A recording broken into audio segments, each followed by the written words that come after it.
Welcome back to your host GF, Toronto Raptors weekly recap. Like I said, they've been a little bit, their schedule's been off, so, we'll see. But it'll get done Sunday, Monday, Tuesday. Like I said, the Raptors ain't hot right now. It is what it is. Developmental year, but let's get into it. So, we had the Raptors and the Bucks, 128-112 without Giannis. That is god-awful defense. You can't give up 128 fucking points. I don't care if Lillard had a good game, but that's a championship squad. They got embarrassed last time when they did have Giannis and Lillard. I don't know how the Raptors beat them. It's probably the best victory of the year for them, but just not good enough, and that's going to happen. But Scotty Barnes continues to put up numbers, and the Celtics-Raptors, 108-105. The Raptors played very hard, but that's the Raptors. Whether it was Nick Nurse, Darko Rakovic, their coach, they haven't played as hard as they can. They just don't have Kawhi Leonard anymore. They don't have that true number one closer, and it's just difficult. Scotty's getting better, but he's not a closer, or not yet. And Siakam here and there, but again, you're asking guys that, it's like, you're asking that B student to be an A student. I've been there. It's not going to happen. So, except me, it was like C+, I'm more of a B student, but you know what I'm getting at here. Shout out York U, baby. Only the sexy ones are allowed in, big sexy, but so that was that game. I just wanted to get a couple stats for you guys, just a couple of shout outs here. Siakam 23, Schroeder 20. Shout out to Dennis Schroeder, man. He's playing very well for what we're paying him compared to Van Vliet, Masai Ujiri, Bobby Webster again. They know what they're doing. Like I said, guys, there's a lot of teams in this position. If we had Kawhi Leonard, we'd be rolling. I still would like one more big man, better shot blocker than Pirtle, but they're rolling. But they got to get rid of the Gary Trent Jr.'s and these guys.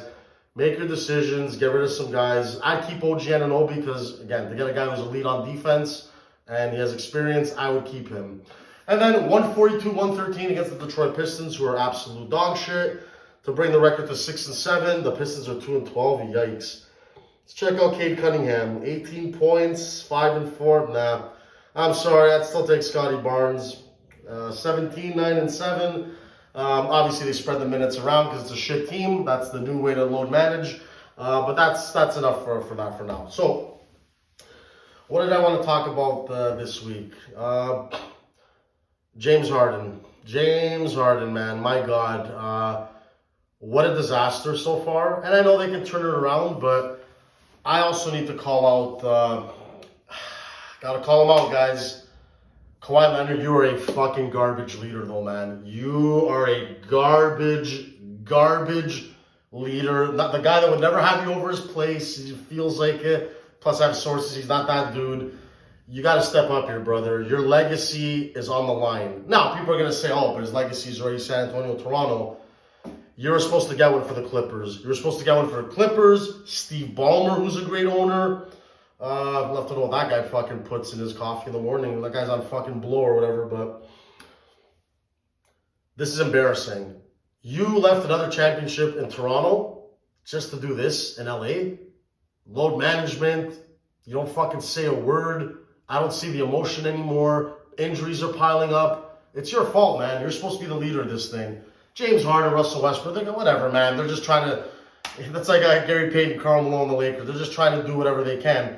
We know they're not winners. Great players. They're in the NBA 75, but they're not the guys that are going to galvanize the team. You got to be that guy. And Paul George is supposed to be your Scottie Pippen. So they got to turn that thing around. 5 or 6 straight losses. Embarrassing.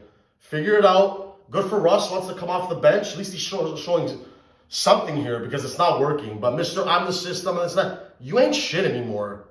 You've sucked for a long time, man. You get fat when you want, too many strip clubs. I'm just going to have to say it here, man. You make black people look bad. You just do.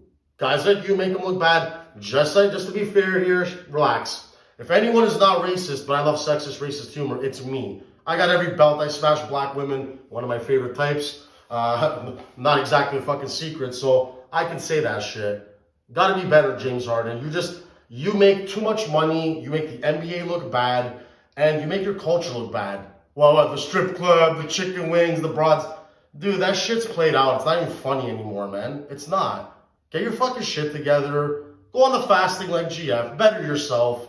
And try to get a fucking championship, man. You think the West is loaded. So you think they're just gonna hand it to you guys because you guys got 4 big names? Nobody gives a fuck. Why don't you try to work harder like Zubats, Terrence Mann, guys on the team that have been there? Your ass just fucking waddles in and you're making the team shittier. Come on, man. Enough's enough. But back to Kawhi, have a fucking conversation with him. You don't gotta be like me. We all have different personalities. I would have grabbed them and, we would have gone. But Kawhi, take him out for a fucking, go for a walk, smoke a joint, whatever Kawhi likes to do. I don't know what Kawhi likes to do. But have a fucking sit down, as us WAP say it. You need to get your team together with a sit down, coach, GM, Steve Ballmer, and get this fucking thing popping, man. Come on, new arena. You want to get the rivalry going again with LA. Don't turn this into a Quebec Nordiques Montreal and then Quebec is gone. Make a nice rivalry here, so wake the fuck up. James Harden.